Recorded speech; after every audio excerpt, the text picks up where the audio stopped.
Assalamualaikum dan selamat pagi. Hari ini untuk mata pelajaran Bahasa Melayu tahun 6, tajuk Biar Putih Tulang. Muka buku teks, muka surat 98. Ada tengok. Ini dia. Buku teks, muka surat 98. Biar Putih Tulang. Kata tugas. Kita nak menggunakan pelbagai kata tugas semasa menyambung cerita. Cerita ini dia tidak habis. Tidak habis. Kamu yang akan menghabiskan, yang akan menamatkan cerita tentang Biar Putih Tulang. Sebelum itu, kita tengok dulu objektif kita hari ini. Pertama, menjelas dan membina 6 ayat dengan menggunakan pelbagai kata tugas mengikut konteks dengan betul mengenai kisah Biar Putih Tulang. Kedua, membina 2 buah perenggan yang kohesi dan koheren dengan betul mengenai kisah Biar Putih Tulang. Ini objektif kita. Memahami kata tugas. Ini ialah kata tugas. Ada banyak kata tugas. Contohnya, kata hubung, kata penekan, kata seru, kata tanya, kata perintah, kata pembenar, kata pangkal ayat, kata bantu, kata penguat, kata penegas, kata nafi, kata sendi nama, kata pemeri, kata arah, kata bilangan, kata adverb bar. Itu yang bawah tu ialah contohnya. Ada banyak lagi contoh lain. Contohlah kita tengok kata seru. Wah, aduh. Ini 3 saja contoh. Ada banyak lagi contoh kata seru. Contoh lain, kata apa lagi? Kata penguat. Paling, sangat. Ada lagi contohnya amat. Kita tengok lagi yang lain pula. Contohnya kata arah. Kata arah pun sama. Kita dah belajar kata arah sebelum ni. Arah atas, bawah. Mana lagi? Depan, belakang, tepi, kiri, kanan. Kata arah. Kata bilangan pun sama. Itu contoh saja. 1, setengah. Kata bilangan kita kena ingat nombor. 1, 2, 3, 4. Sampailah bertrilion pun kata bilangan juga. Inilah kata tugas akan digunakan semasa kamu menulis ataupun melengkapkan ayat. Sebelum itu, kita tengok dulu cerita Biar Putih Tulang. Kita baca sama-sama sambil mengenal pasti kata tugas dalam teks. Alkisah, pada zaman dahulu, kehidupan sekumpulan haiwan di sebuah negeri, umpama tikus jatuh ke beras. Mereka hidup dengan aman damai. Malangnya, pada suatu hari, negeri mereka telah diserang oleh jentolak. Negeri mereka diceroboh secara haram. Dengan rakusnya, jentolak itu menumbangkan pokok-pokok yang telah berusia beratus-ratus tahun.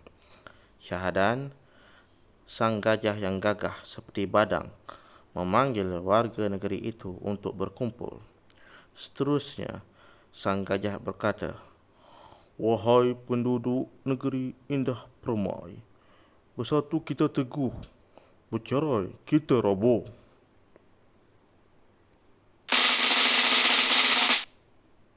Marilah kita bersatu hati mempertahankan negeri ini hingga titisan darah terakhir, kata sang merang. Tiba-tiba, haiwan-haiwan di situ terdengar suatu suara.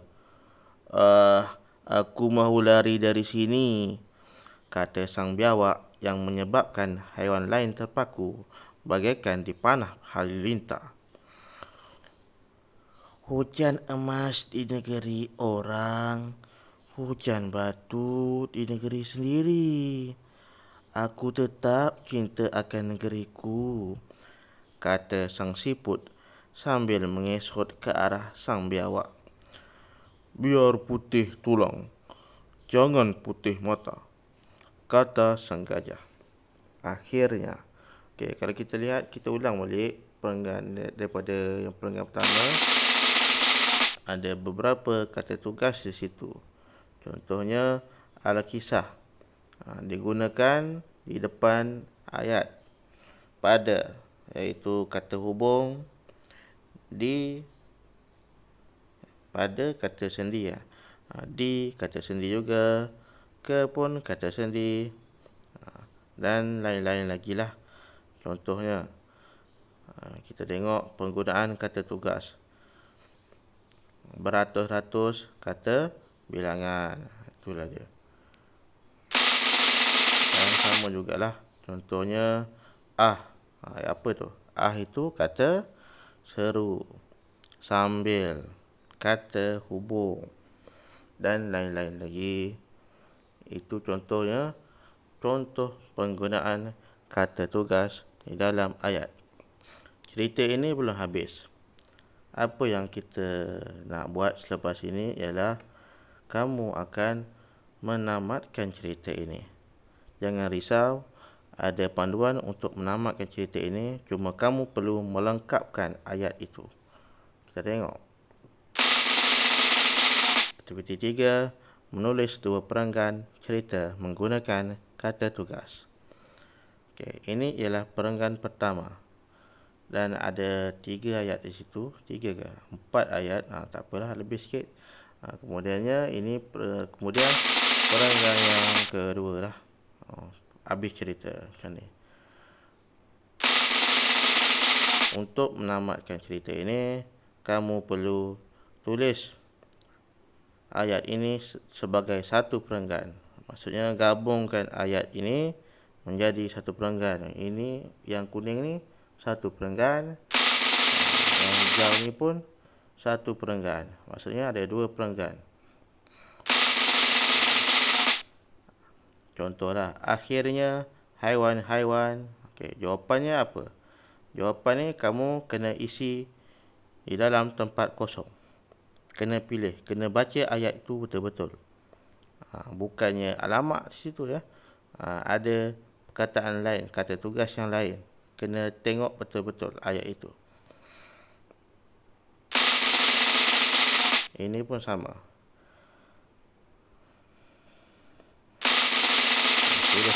Tulis ayat tadi dalam bentuk perenggan. Bermula daripada ayat hujan emas di negeri orang, hujan batu di negeri sendiri, aku tetap cinta akan negeriku, kata sang siput sambil mengesot ke arah sang biawak. Daripada situ, kamu tulis perenggannya dan juga sambung dengan kedua-dua perenggan tadi. Cikgu harap kamu dapat menyiapkan tugas ini dan menghantarnya di sekolah nanti. Tulis dalam buku penulisan ya. Selamat rajin belajar. Itu Cikgu mahu, rajin belajar.